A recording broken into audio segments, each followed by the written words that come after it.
Chapter 16 Environmental Issues. Human population size has grown enormously over the last 100 years. This means increase in demand for the food, water, home, electricity, roads, automobiles and numerous other commodities. These demands are exerting tremendous pressure on our natural resources and are also contributing to pollution of air, water and soil. The need of the hour is to check the degradation and depletion of our precious natural resources and pollution without halting the process of development. Pollution is any undesirable change in physical, chemical or biological characteristics of air, land, water or soil. Agents that bring about such an undesirable change are called as pollutants. In order to control environmental pollution, the Government of India has passed the Environmental Protection Act in 1986 to protect and improve the quality of our environment, air, water and soil. 16.1 Air pollution and its control. We are dependent on air for our respiratory needs. Air pollutants cause injury to all living organisms. They reduce growth and yield of crops and cause premature death of plants. Air pollutants also deleteriously affect the respiratory system of humans and of animals. Harmful effects depend on the concentration of pollutants, duration of exposure and the organism. Smokestacks of thermal power plants, smelters and other industries release particulate and gaseous air pollutants together with harmless gases such as nitrogen, oxygen, etc. These pollutants must be separated or filtered out before releasing the harmless gas into the atmosphere. There are several ways of removing particulate matter, the most widely used of which is the electrostatic precipitator, which can remove over 99% particulate matter present in the exhaust from a thermal power plant. It has electrode wires that are maintained at several thousand volts, which produce a corona that releases electrons. These electrons attach to dust particles, giving them a net negative charge. The collecting plates are grounded and attract the charged dust particles. The velocity of air between the plates must be low enough to allow the dust to fall. A scrubber can remove gases like sulfur dioxide. In a scrubber, the exhaust is passed through a spray of water or a line. Recently, we have realized the dangers of particulate matter that are very small and are not removed by these precipitators. According to Central Pollution Control Board (CPCB), particulate size 2.5 micrometers or less in diameter are responsible for causing the greatest harm to human health. These fine particles can be inhaled deep into the lungs and can cause breathing and respiratory symptoms, irritations, inflammations, and damage to the lungs and premature deaths. Automobiles are a major cause for atmospheric pollution, at least in the metro cities. As the number of vehicles increases on the streets, this problem is now shifting to the other cities too. Proper maintenance of automobiles, along with the use of lead-free petrol or diesel, can reduce the pollutants they emit. Catalytic converters having expensive metal, namely platinum, palladium and rhodium as the catalyst, are fitted into the automobiles for reducing emission of poisonous gases. As the exhaust passes through the catalytic converter, unburned hydrocarbons are converted into carbon dioxide and water, and carbon monoxide and nitric oxide are changed to carbon dioxide and nitrogen gases respectively. Motor vehicles equipped with catalytic converter should use unleaded petrol because lead in the petrol inactivates the catalyst. In India, the Air Prevention and Control of Pollution Act came into force in 1981. But was amended in 1987 to include noise as an air pollutant. Noise is undesired high level of sound. We have got used to associating loud sounds with pleasure and entertainment, not realizing that noise causes physiological and psychological disorders in humans. The bigger the city, the bigger the function, the greater the noise. A brief exposure to extremely high sound level, 150 decibel or more generated by takeoff a jet plane or rocket, may damage eardrums, thus permanently impairing hearing ability. Even chronic exposure to a relatively lower noise level of cities may permanently damage hearing abilities of humans. Noise also causes sleeplessness, increased heartbeat, altered breathing pattern, thus considerably stressing humans. Considering the many dangerous effects of noise pollution, can you identify the unnecessary sources of noise pollution? around you, which can be reduced immediately without any financial loss to anybody? Reduction of noise in our industries can be affected by use of sound absorbent material or by muffling noise. Stringent following of laws laid down in relation to noise, like delimitation of horn-free zones around hospitals and schools, permissible sound likes of crackers and of loudspeakers, timing after which loudspeakers cannot be played, etc., need to be enforced to protect ourselves from noise pollution. 16.1.1 Controlling Vehicular Air Pollution, a case study of Delhi. With its very large population of vehicular traffic, Delhi leads to country in its level of air pollution. It has more cars than the states of Gujarat and West Bengal put together. In the 1990s, Delhi ranked 4th among the 41 most polluted cities of the world. Air pollution problems in Delhi became so serious that a public interest litigation was filed in the Supreme Court of India. After being censored very strongly by the Supreme Court under its directives, the government was asked to take within a specified time period appropriate measures, including switching over the entire fleet of public transport, that is buses, from diesel to compressed natural gases, that is CNG. All the buses of Delhi was converted to run on CNG by the end of 2002. You may ask the question as to why CNG is better than diesel. The answer is that CNG burns more efficiently, unlike petrol or diesel, in the automobiles, and a very little of it is left unburnt. Moreover, CNG is cheaper than petrol or diesel, cannot be siphoned off by thieves and adulterated like petrol or diesel. The main problem with switching over to CNG is the difficulty of laying down pipelines to deliver CNG through distribution points or pumps and ensuring uninterrupted supply.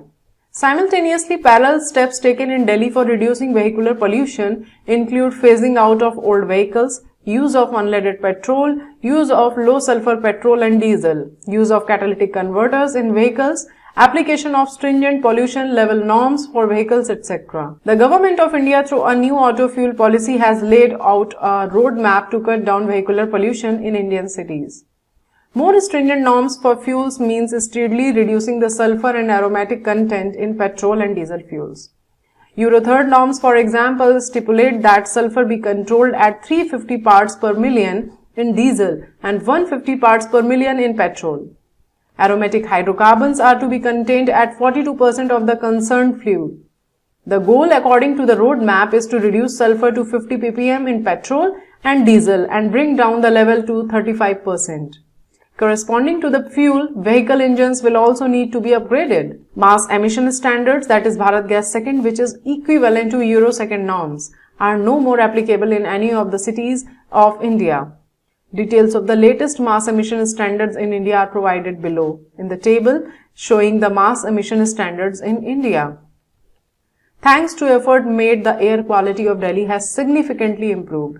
According to an estimate, a substantial fall in CO2 and SO2 level has been found in Delhi between 1997 and 2005. 16.2 Water pollution and its control.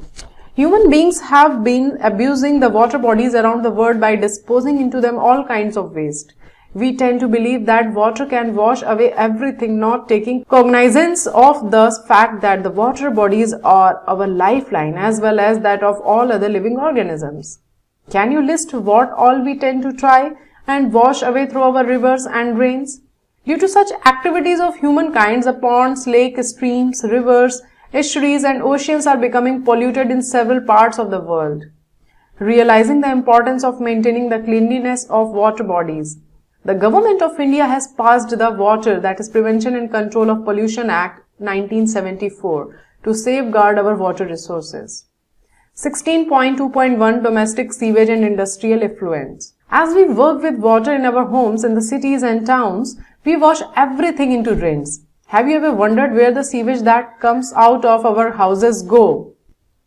As we work with water in our homes, in the cities and towns, we wash everything into drains. Have you ever wondered where the sewage that comes out of our houses go? What happens in villages? Is the sewage treated before being transported to the nearest river and mixed with it? A mere 0.1% impurities make domestic sewage unfit for human use. You have read about sewage treatment plants in chapter 10. Solids are relatively easy to remove. What is the most difficult to remove? Dissolved salts such as nitrates, phosphates and other nutrients, and toxic metal ions and organic compounds. Domestic sewage primarily contains biodegradable organic matter which readily decomposes thanks to bacteria and other microorganisms which can multiply using these organic substances as substrates and hence utilize some of the components of sewage. It is possible to estimate the amount of biodegradable organic matter in sewage water by measuring biochemical oxygen demand, that is BOD. Can you explain how? In the chapter on microorganisms, you have read about the relation between BOD, microorganisms and the amount of biodegradable matter. Figure 16.3 shows some of the changes that one may notice following discharge of sewage into a river. Microorganisms involved in biodegradation of organic matter in the receiving water body consume a lot of oxygen, and as a result there is a sharp decline in dissolved oxygen downstream from the point of sewage discharge. This causes mortality of fish and other aquatic creatures. Presence of large amount of nutrients in water also causes excessive growth of planktonic algae called an algal bloom, which imparts a distinct color to the water bodies. Algal blooms cause deterioration of the water quality and fish mortality. Some bloom-forming algae are extremely toxic to human beings and animals. You may have seen the beautiful mauve-colored flowers found on very appealingly shaped floating plants in water bodies. These plants, which are introduced into India for the lovely flowers, have caused havoc by their excessive growth by causing blocks in our waterways. They grow faster than our ability to remove them. These are plants of water hyacinth, that is Eichhornia crassips, the world's most problematic aquatic weed, also called terror of Bengal. They grow abundantly in eutrophic water bodies and lead to an imbalance in the ecosystem dynamics of the water body. Sewage from our homes as well as from hospitals are likely to contain many undesirable pathogenic microorganisms, and its disposal into a water without proper treatment may cause outbreak of serious diseases such as dysentery, typhoid, jaundice, cholera, etc.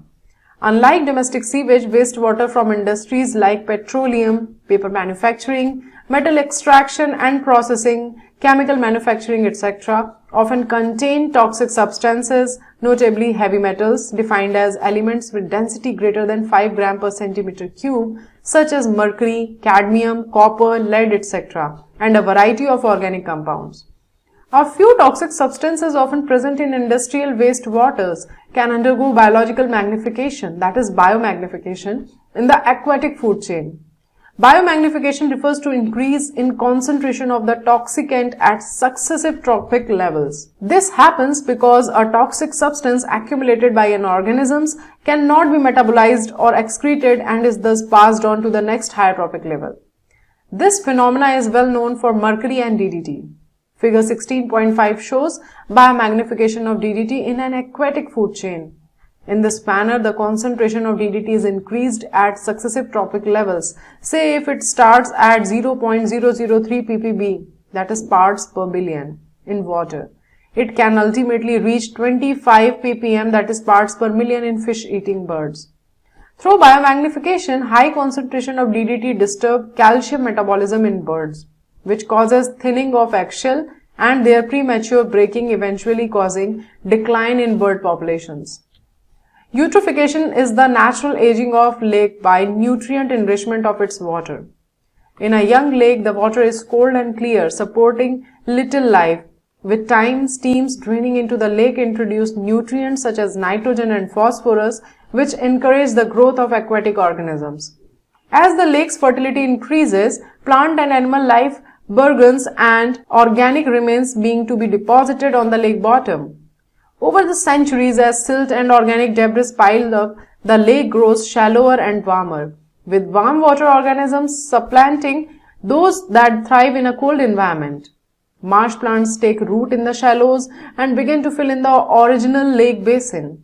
Eventually, the lake gives way to large masses of floating plants, that is bog, finally converting into land. Depending on climate, size of the lake and other factors, the natural aging of a lake may span thousands of years. However, pollutants from man activities like effluents from the industries and homes can radically accelerate the aging process. The phenomena has been called cultural or accelerated eutrophication.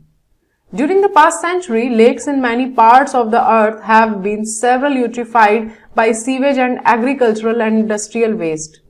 The prime contaminants are nitrates and phosphates, which act as plant nutrients. They overstimulate the growth of algae, causing unsightly scum and unpleasant odors, and robbing the water of dissolved oxygen vital to other aquatic lives. At the same time, other pollutants flowing into a lake may poison whole populations of fish whose decomposing remains further deplete the water's dissolved oxygen content.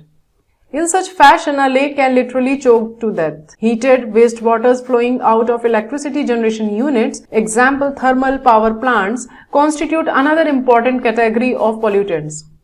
Thermal wastewater eliminates or reduces the number of organisms sensitive to high temperature and may enhance the growth of plants and fish in extremely cold areas, but only after causing damage to the indigenous flora and fauna.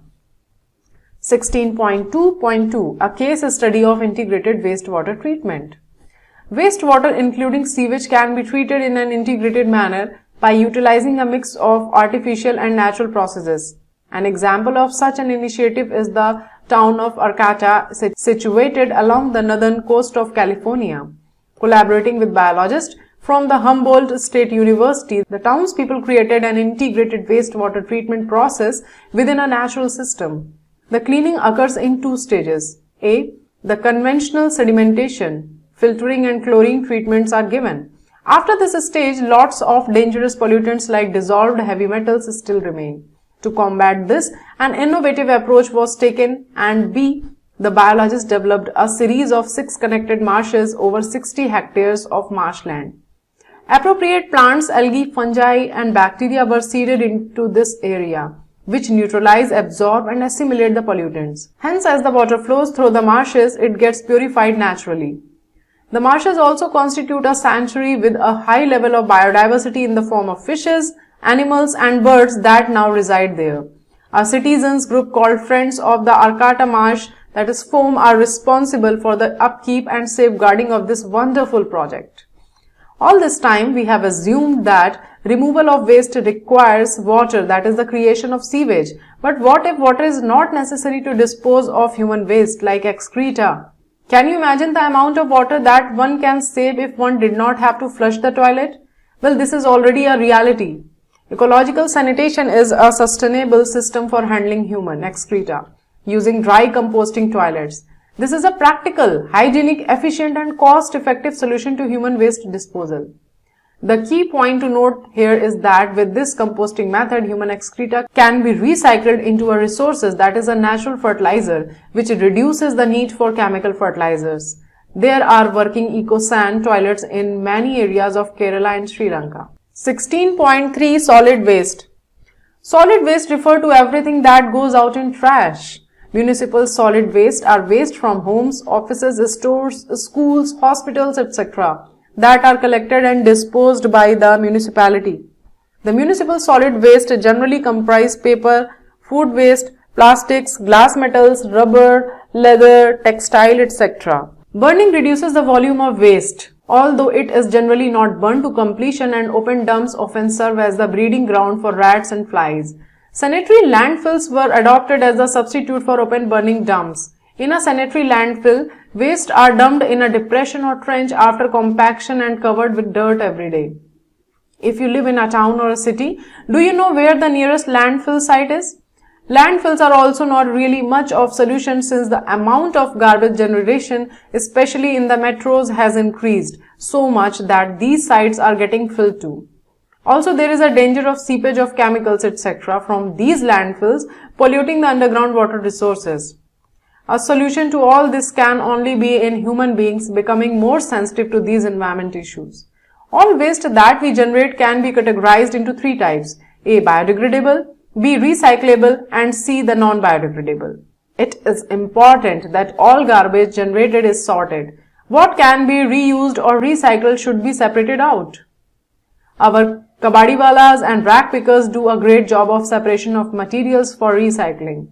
The biodegradable materials can be put into deep pits in the ground and be left for natural breakdown. that leaves only the non-biodegradable to be disposed of. The need to reduce our garbage generation should be a prime goal. Instead, we are increasing the use of non-biodegradable products. Just pick any ready-made packet of any good quality eatable, say a biscuit packet, and study the packaging. Do you see the number of protective layers used? Not at least one layer is of plastic. We have started packaging even our daily use products like milk and water in poly bags. In cities, fruits and vegetables can be bought packed in beautiful polystyrene and plastic packaging. We pay so much, and what do? Contribute heavily to environmental pollution. State governments across the country are trying to push for reduction in use of plastics and use of eco-friendly packaging. We can do our bit by carrying cloth or other natural fiber carry bags when we go shopping and by refusing polythene bags. Hospitals generate hazardous waste that contain disinfectants and other harmful chemicals and also pathogenic microorganisms. Such waste also require careful treatment and disposal. The use of incinerators is crucial to disposal of hospital waste. Irreparable computers and other electronic goods are known as electronic waste or e-waste. E-waste are buried in landfills or incinerated. Over half of the e-waste generated in the developed world are exported to developing countries, mainly to China, India and Pakistan, where metals like copper, iron, silicon, nickel and gold are recovered during recycling process. Unlike developed countries which have specially built facilities for recycling of e-waste, recycling in developing countries often involves manual participation, thus exposing workers to toxic substances present in e-waste. Recycling is the only solution for the treatment of e-waste, provided it is carried out in an environment-friendly manner. 16.3.1 Case study of remedy for plastic waste. A plastic sack manufacturer in Bangalore has managed to find the ideal solution to the ever-increasing problem of accumulating plastic waste. Ahmed Khan, aged 57-year-old, has been producing plastic sacks for 20 years. About 8 years ago, he realized that plastic waste was a real problem. Polyblend, a fine powder of recycled modified plastic, was developed then by his company. This mixture is mixed with the bitumen that is used to lay roads. In collaboration with RV College of Engineering and the Bangalore City Corporation, Ahmed Khan proved that blends of polyblend and bitumen when used to lay roads enhance the bitumen's water repellent properties and helped to increase road life by a factor of 3. The raw material for creating polyblend is any plastic film waste. So against the price of 0.40 per kg that rag pickers had been getting for plastic waste, Khan now offers ₹6. Using Khan's technique, by the year 2002, more than 40 kilometers of road in Bangalore has already been laid. At this rate, Khan will soon be running short of plastic waste in Bangalore to produce polyblend. Thanks to innovations like polyblend, we might still avoid being smothered by plastic waste. 16.4 Agrochemicals and their effects. In the wake of Green Revolution, use of inorganic fertilizers and pesticides has increased manifold for enhancing crop production. Pesticides, herbicides, fungicides, etc. are being increasingly used. These incidentally are also toxic to non-target organisms that are important components of the soil ecosystem. Do you think these can be biomagnified in the terrestrial ecosystems? We know what the addition of increasing amounts of chemical fertilizers can do to an aquatic ecosystem with eutrophication. The current problems in agriculture are therefore extremely grave. 16.4.1 Case study of organic farming. Integrated organic farming is a cyclical, zero-waste procedure where waste products from one process are cycled in as nutrients for other processes. This allows the maximum utilization of resource and increases the efficiency of production. Ramesh Chandra Dagar, a farmer in Sonipat, Haryana, is doing just this. He includes beekeeping, dairy management, water harvesting, composting and agriculture in a chain of processes which support each other and allow an extremely economical and sustainable venture. There is no need to use chemical fertilizers for crops as cattle excreta, that is dung, are used as manure. Crop waste is used to create compost, which can be used as natural fertilizer or can be used to generate natural gas for satisfying the energy need of the farm. Enthusiastic about spreading information and help on the practice of integrated organic farming, Dagar has created the Haryana Kisan Welfare Club, with a current membership of 5,000 farmers. 16.5 Radioactive waste. Initially, nuclear energy was hailed as a non-polluting way for generating electricity. Later on, it was realized that the use of nuclear energy has two very serious inherent problems. The first is accidental leakage, as occurred in the 3 Mile Islands and Chernobyl incidents, and the second is safe disposal of radioactive waste. Radiation that is given off by nuclear waste is extremely damaging to organisms because it causes mutations at a very high rate. At high doses, nuclear radiation is lethal, but at very lower doses, it creates various disorders, the most frequent of all being cancer. Therefore, nuclear waste is an extremely potent pollutant and has to be dealt with utmost caution. It has been recommended that storage of nuclear waste after sufficient pre-treatment should be done in suitably shielded containers buried within the rocks about 500 meters deep below the Earth's surface. However, this method of disposal is meeting a stiff opposition from the public. Why do you think this method of disposal is not agreeable to many people? 16.6 Greenhouse effect and global warming. The term greenhouse effect has been derived from a phenomena that occurs in a greenhouse. Have you ever seen a greenhouse? It looks like a small glass house and is used for growing plants, especially during winter. In a greenhouse, the glass panel lets the light in but does not allow heat to escape. Therefore, the greenhouse warms up very much like inside a car that has been parked in the sun for a few hours. The greenhouse effect is a naturally occurring phenomena that is responsible for heating of Earth's surface and atmosphere. You would be surprised to know that without greenhouse effect, the average temperature at surface of Earth would have been a chilly -18 degrees Celsius, rather than that the present average of 15 degrees Celsius. In order to understand the greenhouse effect, it is necessary to know the fate of the energy of sunlight that reaches the outermost atmosphere. Clouds and gases reflects about 1/4 of the incoming solar radiation and absorbs some of it, but almost half of incoming solar radiation falls on Earth's surface, heating it, while a small proportion is reflected back. Earth's surface re-emits heat in the form of infrared radiation, but part of this does not escape into space as atmospheric gases, example, carbon dioxide, methane, etc., absorb a major fraction of it. The molecules of these gases radiate heat energy, and a major part of which again comes to Earth's surface, thus heating it up once again. This cycle is repeated many times. The above mentioned gases, carbon dioxide and methane, are commonly known as greenhouse gases because they are responsible for the greenhouse effect. Increase in the level of greenhouse gases has led to considerable heating of Earth, leading to global warming. During the past century, the temperature of Earth has increased by 0.6 degrees Celsius, most of it during the last 3 decades. Scientists believe that this rise in temperature is leading to deleterious changes in the environment and resulting in odd climatic changes. Example, El Nino effect, thus leading to increased melting of polar ice caps as well as of other places like the Himalayan snow caps. Over many years, this will result in a rise in sea level that can submerge many coastal areas. The total spectrum of changes the global warming can bring about is a subject that is still under active research. How can we control global warming? The measures include cutting down use of fossil fuel, improving efficiency of energy uses, reducing deforestation, planting trees, and slowing down the growth of human population. International initiatives are also being taken to reduce the emission of greenhouse gases into the atmosphere. 16.7 Ozone depletion in the stratosphere. Ozone depletion in the stratosphere. You have earlier studied in the chemistry textbook of class 9th about bad ozone formed in the lower atmosphere, that is troposphere, that harms plants and animals.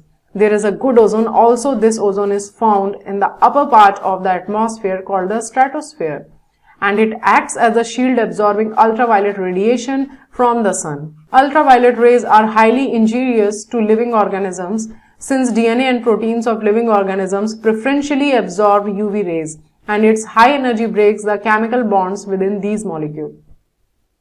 The thickness of the ozone in the column of air from the ground to the top of the atmosphere is measured in terms of Dobson unit, DU. Ozone gas is continuously formed by the action of UV rays on molecular oxygen and also degraded into molecular oxygen in the stratosphere.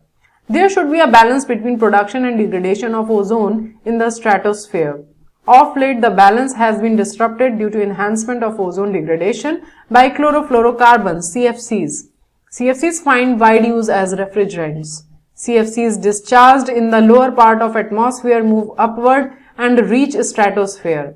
In stratosphere, UV rays act on them, releasing chlorine atoms. Chlorine degrades ozone, releasing molecular oxygen. With these atoms acting merely as catalyst, chlorine atoms are not consumed in the reaction. Hence, whatever CFCs are added to the stratosphere, they have permanent and continuing effects on ozone levels. Although ozone depletion is occurring widely in the stratosphere, the depletion is particularly marked over the Antarctic region. This has resulted in formation of large area of thinned ozone layer, commonly called the ozone hole. UV radiation of wavelengths shorter than UV are almost completely absorbed by Earth's atmosphere, given that the ozone layer is intact. But ultraviolet B damages DNA and mutation may occur.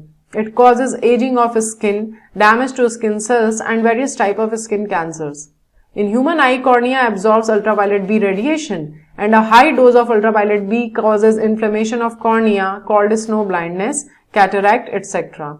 Such exposure may permanently damage the cornea.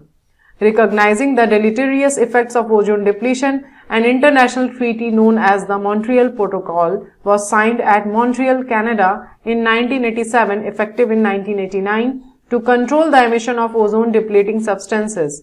Subsequently, many more efforts have been made and protocols have laid down definite roadmaps separately from developed and developing countries for reducing the emission of CFCs and other ozone depleting chemicals. 16.8 Degradation by improper resource utilization and maintenance. The degradation of natural resources can occur not just by the action of pollutants but also by improper resource utilization practices. Soil erosion and desertification. The development of the fertile top soil takes centuries, but it can be removed very easily due to human activities like overcultivation, unrestricted grazing, deforestation, and poor irrigation practices, resulting in arid patches of land. When large barren patches extend and meet over time, a desert is created. Internationally, it has been recognized that desertification is a major problem nowadays, particularly due to increased urbanization. Waterlogging and soil salinity. Irrigation without proper drainage of water leads to waterlogging in the soil. Besides affecting the crops, waterlogging draws salt to the surface of the soil. The salt then is deposited as a thin crust on the land's surface or starts collecting at the roots of the plants. This increased salt content is inimical to the growth of crops and is extremely damaging to agriculture. Waterlogging and soil salinity are some of the problems that have come in the wake of the Green Revolution. 16.9 Deforestation. Deforestation is a conversion of forested areas to non-forested ones. According to an estimate, almost 40% forests have been lost in the tropics, compared to only 1% in the temperate region. The present scenario of deforestation is particularly grim in India. At the beginning of the 20th century, forests covered about 30% of the land of India. By the end of the century, it shrunk to 21.4%, whereas the National Forest Policy in 1988 of India has recommended 33% forest cover for the plains and 67% for the hills. How does deforestation occur? A number of human activities contribute to it. One of the major reasons is the conversion of forests to agricultural land so as to feed the growing human population. Trees are axed for timber, firewood, cattle ranching, and for several other purposes. Slash and burn agriculture, commonly called as jhum cultivation in the northeastern states of India, has also contributed to deforestation. In slash and burn agriculture, the farmers cut down the trees of the forest and burn the plant remains. The ash is used as fertilizer and the land is then used for farming or cattle grazing. After cultivation, the area is left for several years so as to allow its recovery. The farmers then move on to other areas and repeat these processes. In earlier days, when jhum cultivation was in prevalence, enough time gap was given so that the land recovered from the effect of cultivation. With increasing population and repeated cultivation, this recovery phase is done away with, resulting in deforestation. What are the consequences of deforestation? One of the major effects is enhanced carbon dioxide concentration in the atmosphere because trees that could hold a lot of carbon in their biomass are lost with deforestation. Deforestation also causes loss of biodiversity due to habitat destruction, disturbs hydrologic cycle, causes soil erosion and may lead to desertification in extreme cases. Reforestation is a process of restoring a forest that once existed but was removed at some point of time in the past. Reforestation may occur naturally in a deforested area. However, we can speed it up by planting trees with due consideration to biodiversity that earlier existed in that area. 16.9.1 Case study of people's participation in conservation of forest. People's participation has a long history in India. In 1731, the king of Jodhpur in Rajasthan asked one of his ministers to arrange wood for constructing a new palace. The minister and workers went to a forest near a village inhabited by Bishnois to cut down trees. The Bishnoi community is known for its peaceful coexistence with nature. The effort to cut down trees by the kings was thwarted by the Bishnois. A Bishnoi woman, Amrita Devi, showed exemplary courage by hugging a tree and daring kingsmen to cut her first before cutting the tree. The tree mattered much more to her than her own life. Sadly, the kingsmen did not heed to her pleas and cut down the tree along with Amrita Devi. Her 3 daughters and hundreds of Bishnois followed her and thus lost their lives saving tree. Nowhere in history do we find a commitment to this magnitude when human beings sacrifice their life for cause of the environment. The Government of India has recently instituted the Amrita Devi Bishnoi Wildlife Protection Award for individuals or communities from rural areas that have shown extraordinary courage and dedication in protecting wildlife. You may have heard of the Chipko movement of Garhwal, Himalayas. In 1974, local women showed enormous bravery in protecting trees from the acts of contractors by hugging them. People all over the world have acclaimed the Chipko movement. Realizing the significance of participation by local communities, the Government of India in 1980s has introduced the concept of Joint Forest Management (JFM) so as to work closely with local communities for protecting and managing forest. In return for their services to the forest, the communities get benefit of various forest products, example fruits, gum, rubber, medicine, etc., and thus the forest can be conserved in a sustainable manner. Summary: major issues relating to environmental pollution and depletion of valuable natural resources vary in dimension from local, regional to the global levels. Air pollution primarily results from burning of fossil fuel, example coal and petroleum. In industries and in automobiles, they are harmful to humans, animals and plants and therefore must be removed to keep our air clean. Domestic sewage, the most common source of pollution of water bodies, reduces dissolved oxygen but increases biochemical oxygen demand of receiving water. Domestic sewage is rich in nutrients, especially nitrogen and phosphorus, which cause eutrophication and nuisance, creating algal blooms. Industrial wastewater are often rich in toxic chemicals, especially heavy metals and organic compounds. Industrial wastewater harm living organisms. Municipal solid waste also create problems and must be disposed of in landfills. Disposal of hazardous waste like defunct ships, radioactive waste and e-waste requires additional efforts. Soil pollution primarily results from agricultural chemicals, example pesticides, and leachates from solid waste deposited over it. Two major environmental issues of global nature is increasing greenhouse effect, which is warming Earth, and depletion of ozone in the stratosphere. Enhanced greenhouse effect is mainly due to increased emission of carbon dioxide, methane, nitrous oxide and CFCs, and also due to deforestation. It may drastically change rainfall pattern, global temperature, beside the deleteriously affecting living organisms. Ozone in the stratosphere, which protects us from harmful effects of ultraviolet radiation, is depleting fast due to emission of CFCs, thus increasing the risk of skin cancer, mutation and other disorders. Chapter completed. Thank you so much.